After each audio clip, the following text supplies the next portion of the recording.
ಆರಾಧನೆ ಮುಂಚೆ ಹಲವು ವರ್ಷ ಆರಾಧನೆ ಮುಂಚೆ ನೀನು ದಂಪತಿಗಳಾಗಿಕೊಂಡು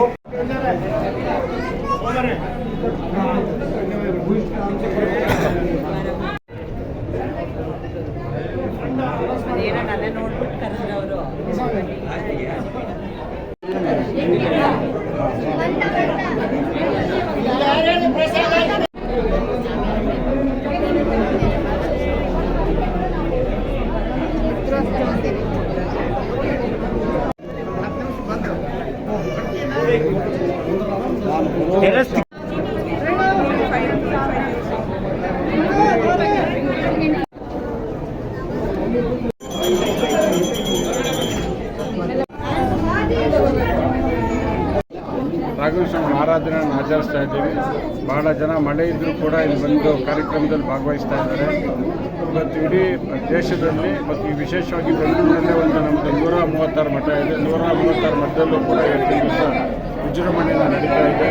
ದೇಶ ಸುಭಿಕ್ಷವಾಗಿರಲಿ ಅಂತೇಳಿ ಅನೇಕರು ಬಂದು ಇವತ್ತು ಪ್ರಾರ್ಥನೆ ಮಾಡ್ತಾ ಇದ್ದಾರೆ.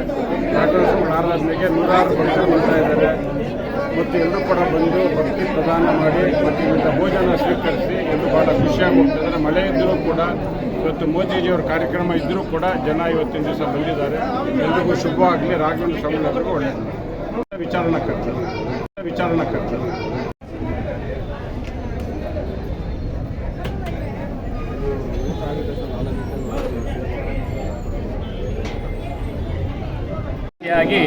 ಶ್ರೀಮದ್ ಆಚಾರ್ಯರ ಪರಂಪರೆಯಲ್ಲಿ ಬಂದಿರತಕ್ಕಂಥ ಶ್ರೀ ಶ್ರೀ ಗುರುಸಾರ್ವಭೌಮರು ನಮಗೆ ನಿಮಗೆ ಎಲ್ಲರಿಗೂ ತಂದೆ ತಾಯಿಗಳಿದ್ದಂಗೆ. ಈ ಗುರುಸಾರ್ವಭೌಮರ ವಿಶೇಷ ಅನುಗ್ರಹ ಏನು ಅಂತಂದರೆ ಬೇಡಿದ್ದನ್ನು ಕೊಡ್ತಾರಂಥವ್ರು. ನಮಗೆ ಬೇಡಲಿಕ್ಕೆ ನಮಗೆ ಬಾಯಿಲ್ಲ, ನಾವೆಲ್ಲ ಮೂಕರಾಗಿದ್ದೀವಿ. ಮೂಕೋಪಿ ಯತ್ ಪ್ರಸಾದೇನ ಮುಕುಂದ ಶಯನಾಯತೆ ರಾಜರಾಜಾಯತೆಯರಿತ್ತೋ ರಾಘವೇಂದ್ರಂ ತಮಾಶ್ರಯೇ. ರಾಘವೇಂದ್ರ ಸ್ವಾಮಿಗಳು ಎಂಥ ಅವಿದ್ಯಾವಂತ ಆಗಿದ್ದರೂ ಕೂಡ ಅಂಥವ್ರಿಗೆ ಅಭವೆಯನ್ನು ಕೊಟ್ಟು ಒಳ್ಳೆಯ ಸದ್ವಿದ್ಯೆಯನ್ನು ಕೊಡ್ತಕ್ಕಂಥ ರಾಘವೇಂದ್ರ ಸ್ವಾಮಿಗಳು ಏಕೈಕ ವ್ಯಕ್ತಿ.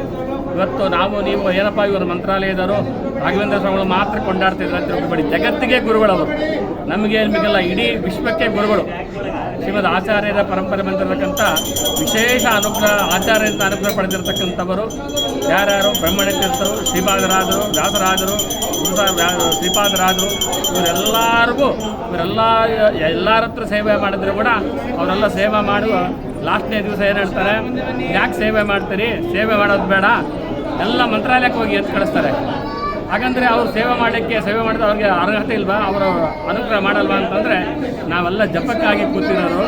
ಜಪವನ್ನು ಮುಗಿಸಿ ತಪವನ್ನು ಮುಗಿಸಿ ಎಲ್ಲ ವೇದಾಂತ ಸಾಮ್ರಾಜ್ಯವನ್ನು ಪಟ್ಟ ಅಭಿಷೇಕವನ್ನು ಮಾಡಿಕೊಂಡು ಜನರಿಗೆ ಭಯವನ್ನು ಕೊಡ್ತಕ್ಕಂಥ ಗುರುಗಳು ಮಂತ್ರಾಲಯ ಗುರುಗಳು. ಆ ಗುರುಗಳ ಹತ್ರ ನೀವು ಹೋಗ್ರಿ, ಅವರು ಇಷ್ಟಾರ್ಥ ಸುರ ಸಂಶಯ, ನಾವು ಏನು ಕೇಳ್ತೀವಿ ಅದನ್ನು ನಮ್ಮ ಇಷ್ಟದಂತೆ ನಮಗೆ ರಾಯರು ಕೊಡ್ತಾರೆ ಅಂತ ರಾಘವೇಂದ್ರ ಸ್ವಾಮಿಗಳ ಇವತ್ತು ಪೂರ್ವಾರಾಧನೆ. ಇವತ್ತು ನಾವು ಏನೇ 3 ದಿವಸ ಏನೇ ಸೇವೆ ಮಾಡಿದ್ರೆ ಕೂಡ ನಮ್ಮ ಸೇವೆಯನ್ನು ಶೀಘ್ರವಾಗಿ ತಗೊಂಡು ನಮಗೆ ವಿಶೇಷವಾಗಿ ಅನುಗ್ರಹ ಮಾಡ್ತಾರೆ ಅಂತ ರಾಘವೇಂದ್ರ ಸ್ವಾಮಿಗಳು ಕರದಲ್ಲಿಗೆ ಬರುವ. ಎಲ್ಲಿ ನಾವು ಕರಿತೀವಿ ಆ ಭಕ್ತಿಯಿಂದ ನಾವು ಎಲ್ಲಿ ಕರಿತೀವಿ ರಾಘವೇಂದ್ರ ಅಂತೇಳಿ ಅಲ್ಲಿಗೆ ರಾಯರು ಬರ್ತಾರಂತೆ. ರಾಯರು ಬಂದಾಗ ಕಷ್ಟವೇ ಇರಲ್ಲ ಅಂತದೆ. ಏನಿದ್ದನ್ನು ಕೊಡ್ತಕ್ಕಂಥ ಗುರುಗಳು ಯಾರು ಅಂದರೆ ಮಂತ್ರಾಲಯ ರಾಘವೇಂದ್ರ ಸ್ವಾಮಿಗಳು, ಶ್ರೀ ಕ್ಷೇತ್ರ ಮಂತ್ರಾಲಯ. ಇವತ್ತು ನೀವು ಮಂತ್ರಾಲಯವನ್ನು ನೀವು ನೋಡಿದ್ರೆ ಇಂದ್ರ ಭವನ ಥರ ಕಾಣಿಸ್ತಾ ಇದೆ. ಅಲ್ಲಿ ಸ್ವಾಮಿಗಳು ವಿಶೇಷ ಕೊಡ್ತಾರಂತೆ ಅಂತ ರಾಘವೇಂದ್ರ ಸ್ವಾಮಿಗಳು ಈ ಮಠದಲ್ಲಿ ವಿಶೇಷ ಸನ್ನಿಧಾನ. ಯಾಕೆ ಅಂದರೆ ನೀವು ನೋಡಿದ ಹಾಗೆ ನಡೆದಾಡುವ ರಾಘವೇಂದ್ರ ಸ್ವಾಮಿಗಳ ಬೃಂದಾವನ ಈ ಪಕ್ಕದಲ್ಲೇ ಇದೆ. ಇದು ಸುಶೀಲೇಂದ್ರ ತೀರ್ಥಕರ ಅರ್ಚಿತ ಮಠ. ಇದು ಅವರು ಇದನ್ನು ಪ್ರತಿಷ್ಠಾಪನೆ ಮಾಡಿದರು. ಈಗಿನ ಗುರುಗಳು ವಿಶೇಷವಾಗಿ ಸಾನ್ನಿಧ್ಯವನ್ನು ತಂದು ಜಪವನ್ನು ಮಾಡಿ ತಮ್ಮ ತಪಶಕ್ತಿಯನ್ನು ಈ ಬೃಂದಾವನದಲ್ಲಿ ಇಟ್ಟಿದ್ದಾರೆ. ಸುಬುಧೇಂದ್ರ ತೀರ್ಥ ಶ್ರೀಪಾದಂಗಳವರು ಅಂತ ಶ್ರೀಪಾದಂಗಳವರು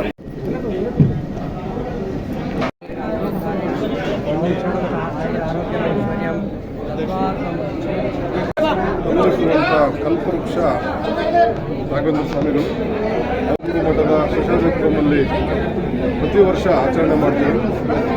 ಈ ಒಂದು ಮಠದ ವಿಶೇಷ ಏನಂದರೆ ಬಂದಂಥ ಬಹುತೇಕ ಭಕ್ತಾದಿಗಳಿಗೆ ಚೇರಿನ ವ್ಯವಸ್ಥೆ ಮಾಡಿ ಬಾಳೆ ಎಲೆ ಊಟವನ್ನು ಸಂಪ್ರದಾಯ ಇದೆ. ನಮ್ಮ ಭಾಗ್ಯ ಪ್ರತಿ ವರ್ಷ ಒಂದು 4-5 ದಿನ ಈ ಮಠಕ್ಕೆ ನಾವು ವಾಲಂಟಿಯರಾಗಿ ವರ್ಕ್ ಮಾಡ್ತಾ ಇದ್ದೀವಿ.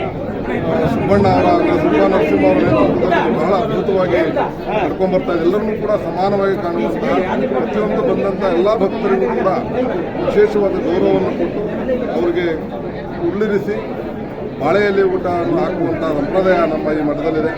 ನಮ್ಮ ಭಾಗ್ಯ ಪ್ರತಿ ವರ್ಷ 5-6 ದಿನ ಈ ಮಠದ ಈ ಒಂದು ಆರಾಧನಾ ಮಹೋತ್ಸವದಲ್ಲಿ ನಾವು ಭಾಗಿಯಾಗೋದು ಅವಕಾಶ ಮಾಡಿಕೊಟ್ಟು ಗಣೇಶ ಕೇಸರ್ಕ ಸಿನಿಮಾ ಮತ್ತು ಕಿರುತೆರೆ ರಂಗಭೂಮಿ ನಟ ಹಾಗೂ ನಮ್ಮ ಆಮೇಲೆ ನಿಮ್ಮದು 19ನೇ ಮಂತ್ರಾಲಯಕ್ಕೆ ಬಂದ್ಬಿಡ.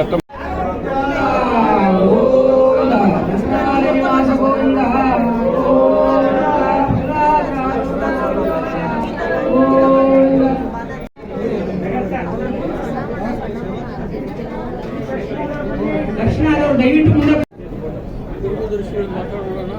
ಯಾರು ನಿಂತ್ಕೋಬೇಡಿ ಸರ್, ದಯವಿಟ್ಟು ಸ್ವಲ್ಪ ಮುಂದೆ.